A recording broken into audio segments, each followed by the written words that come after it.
कैसे पात्र में रखे बीड़ी से हुआ द्रोणाचार्य का जन्म, क्या है पूरी कहानी, साइंस क्या कहती है। दोस्तों नमस्कार, आपका टोटली धर्म यूट्यूब चैनल पर स्वागत व अभिनंदन है। महाभारत के कुछ पात्रों का जन्म हैरानी भरा रहा है, जिसमें गुरु द्रोणाचार्य का जन्म भी। तो इसके जन्म की कहानी जानने पर ऐसा लगता है कि उस जमाने की साइंस अपनी साइंस थी। उस जमाने का साइंस कुछ अलग था, जिससे यह संभव हो सका। दोस्तों क्या आपको मालूम है कि आचार्य द्रोण का जन्म वीर से भरे एक पात्र से हुआ था। कुछ लोग इस पात्र को दोना मानते हैं तो कुछ गलत। बेशक यह बात आपको हैरान करने वाली लगे, लेकिन महाभारत के दौरान में ऐसा हुआ था। दोस्तों वीडियो को पूरा देखिए, कई रोचक महत्वपूर्ण जानकारियाँ आपको मिलेगी। वह प्रसिद्ध महर्षि भारद्वाज के अनियोजित पुत्र कहलाए। द्रोण प्रसिद्ध महर्षि भारद्वाज के अनियोजित पुत्र कहलाए। उन्होंने अपना वीर एक कलश में रखा, जिससे द्रोण की उत्पत्ति हुई। वैसे हम आपको बता दें कि साइंस भी यह मानती है कि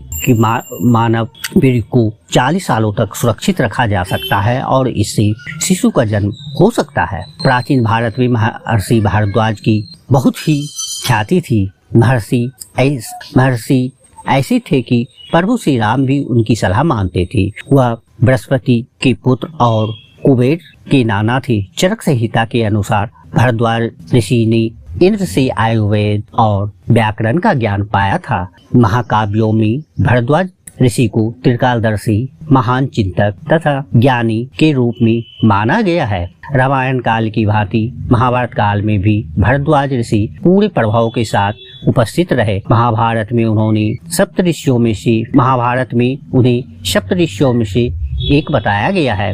महाभारत के प्रमुख पात्र आचार्य द्रोण इन्हीं के अनियोजित पुत्र थे।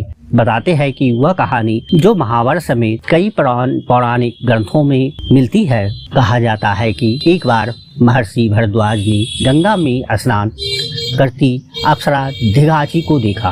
वह उस पर मोहित हो गया, आसक्त हो गया, जिसके कारण उन्होंने संकलित वीर एक कलश में रख दिया। इस वीर से कुछ समय बाद एक बालक का जन्म हुआ, जिनका नाम द्रोण रखा गया। वह बाद में जब वह जाने माने आचार्य बने तो उन्हें द्रोणाचार्य के नाम से बुलाया गया तथा उनकी माता के नाम के तौर पर दिघाची का नाम बतौर लिया जाने लगा।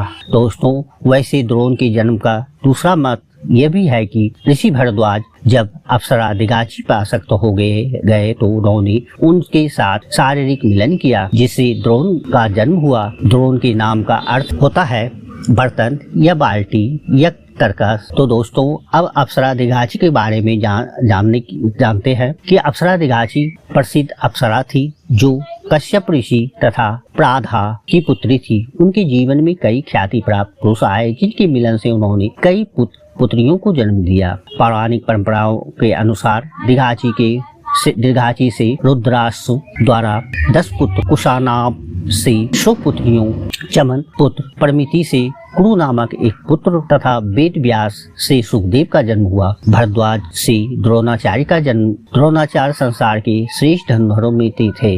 वह पिता भारद्वाज मुनि के आश्रम में रहते हुए चारों वेदों तथा अस्त्र के ज्ञान में प्रांगत गए थे। द्रोणाचार्य का जन्म उत्तराखंड की राजधानी देहरादून में बताया जाता है, जिसे हम देहरादून भी कहते हैं। वेद वेदांग में परंपरागत तथा तपस्या के धनी द्रोण का यश थोड़ी समय में चारों ओर फैल गया। द्रोणाचार्य का विवाह कृपाचार्य की बहन कृपि से हुआ, जिससे उन्हें अश्वत्थामा नामक पुत्र की उत्पत्ति हुई, जिसके बारे में कहा जाता है कि वह आज भी जिंदा है। वह कौरव और पांडवों के गुरु थे। अर्जुन उनके प्रिय शिष्य थे। द्रोणाचार्य यद्यपि मन से पांडव के साथ थे, लेकिन हस्तिनापुर सिंहासन से बने होने के कारण उन्हें कौरवों की ओर से महाभारत का युद्ध में हिस्सा लेना पड़ा। युद्ध के 15वें दिन द्रोण और उनके बेटे अश्वत्थामा ने पांडव सेना पर कहर बरपा दिया। तब योजना बनाकर पांडवों द्वारा द्रोण को छल से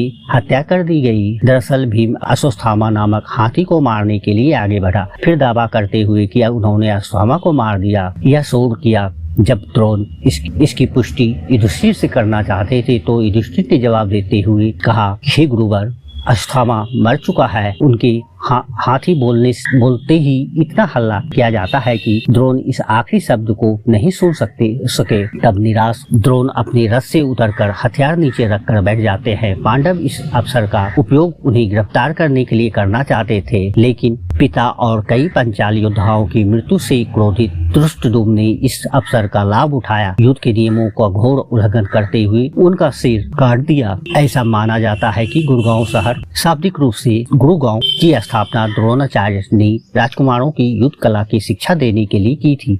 इससे शुरुआत उन्होंने गुरुग्राम के रूप में की थी। गुड़गांव शहर के भीतर अब भी गुरुगांव नाम एक गांव मौजूद है। 12 अप्रैल 2016 को गुड़गांव का नाम बदलकर गुरुग्राम करने का फैसला सरकार द्वारा किया गया। दोस्तों, national library of medicine science पर तमाम रिसर्च को जगह मिलती है। इसके अनुसार 20 सालों से कहीं ज्यादा समय मानव स्पर्म को सुरक्षित रखा जाता है। इन संघटित स्पर्म से शिशु उत्पन्न होने की रिपोर्ट है। ये प्रयोग जानवर से लेकर मानव तक पर हुए हैं। जनवरी और दिसंबर 1971 के बीच 52 से 53 वर्ष की आयु के एक व्यक्ति ने अपनी स्पर्म को लंबे समय तक संग्रहित करने के लिए फ्री करने का अनुरोध किया। इससे जब एक महिला को उपलब्ध कराया गया तो उससे उन्होंने 2 स्वस्थ लड़कियों को जन्म दिया। एक रिपोर्ट ये भी कहती है कि करीब 40 वर्षों तक मानव स्पर्म को अगर संग्रहित रखा जाए तो IVF के माध्यम से इसमें बच्चे को जन्म देने की क्षमता रहती है। तो दोस्तों, यह प्रस्तुति आपको कैसी लगी कमेंट में ओम श्री कृष्ण वासुदेवाय नमः लिखकर अवश्य बताएं। साथ ही यदि आपने अभी तक चैनल सब्सक्राइब नहीं किया है और वीडियो को लाइक नहीं किया है तो चैनल को सब्सक्राइब और वीडियो को लाइक अवश्य कर दीजिए। वीडियो में अंत तक बने रहने के लिए आप सबों का कोटि कोटि धन्यवाद व अभिनंदन।